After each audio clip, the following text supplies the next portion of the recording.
मुख्यमंत्री फडणवीसांनी लाडक्या बहिणींना आश्वासन दिलंय, 1 कोटी बहिणींना लखपती बनवल्याशिवाय थांबणार नाही असं फडणवीसांनी म्हटलंय। तर लखपती दीदी कार्यक्रमात महाराष्ट्र पहिल्या क्रमांकावर आहे असं देखील फडणवीसांनी म्हटलेलं आहे। 5 वर्ष कोणतीही योजना बंद होणार नाही असं आश्वासन आता देवेंद्र फडणवीसांनी लाडक्या बहिणींना दिलेलं आहे।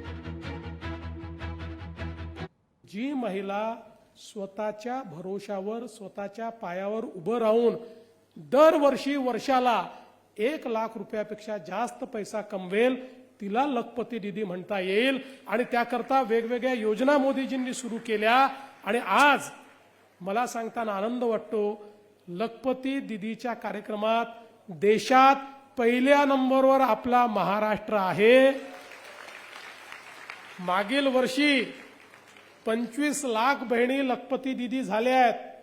या वर्षी अजून 25 लाख भगिनी लखपती दीदी होणार आहेत आणि माझ्या 1 कोटी बहिणींना लखपती दीदी केल्याशिवाय आम्ही थांबणार नाही, हा निर्णय आम्ही केलेला आहे।